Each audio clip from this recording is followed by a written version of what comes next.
করার যে গৌরবোজ্জ্বল পতাকা, সেই পতাকাকে তারা ধারণ করে গোটা জাতির কাছে মুক্তিযুদ্ধের বার্তা, যুদ্ধের বার্তা, সাহসের বার্তা, স্বাধীনতার বার্তা পৌঁছে দেবে।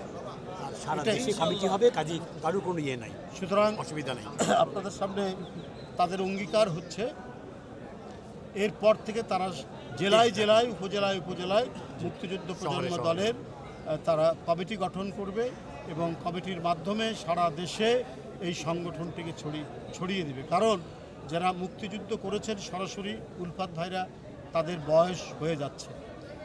আল্লাহ তাদের দীর্ঘ জীবন দান করুক, কিন্তু কতদিন বাঁচবে সেটা তো আল্লাহর উপরে। কিন্তু এখন এই প্রজন্ম দলই মুক্তিযুদ্ধের ইতিহাস, মুক্তিযুদ্ধের চেতনা ধারণ করে নতুন প্রজন্মের কাছে তারা ছড়িয়ে দেবে, এটা আমাদের বিশ্বাস।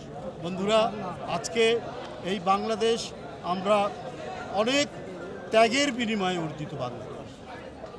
কত রক্ত ঝরেছে, ৩০ লক্ষ মানুষ আত্মহতি দিল, ২ লক্ষ মা বোন তারা নিপীড়ন নির্যাতন সহ্য করে এত বড় ত্যাগ স্বীকার করল।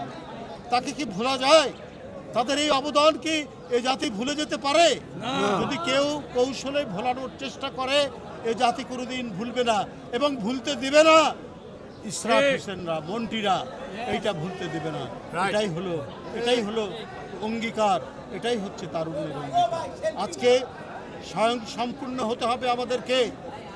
জিয়াউর রহমানের রাজনীতির দর্শন ছিল এইটা। কি ছিল তখন দেশে? কিছুই ছিল না। কিন্তু গোটা জাতিকে তিনি উদ্বুদ্ধ করলেন খাল কাটা কর্মসূচির মধ্যে দিয়ে, শিক্ষা কর্মসূচির মধ্যে দিয়ে, যে আমাদেরকে লেখাপড়া শিখে আলোকিত হতে হবে। আমরা খাল কেটে বর্ষার সময় পানি ধারণ করব, শুকনো মৌসুমে সেচ দিয়ে আমরা ফসল ফলাবো, আমরা স্বয়ং সম্পূর্ণ হব। এই দেশ যেন আর দুর্ভিক্ষের কবলে না পড়ে। ৭৪-এর দুর্ভিক্ষের কথা আপনাদের মনে নেই, এই প্রজন্মের মনে নেই, কিন্তু আমাদের মনে আছে। ওই দুর্ভিক্ষ ঘুচাতে তিনি খাল খনন কর্মসূচি নিয়েছিলেন এবং তিনি যে এই যে অবদান রেখেছেন, আজও পর্যন্ত আমরা তার সেই অবদানের সুফল ভোগ করছি। তাই আমি মনে করি তার সুযোগ্য পুত্র, তার জ্যেষ্ঠ পুত্র, গণতন্ত্রের আপসহীন সেনানী দেশনেত্রী বেগম খালেদা জিয়ার জ্যেষ্ঠ পুত্র তারেক রহমান দেশের প্রধানমন্ত্রী।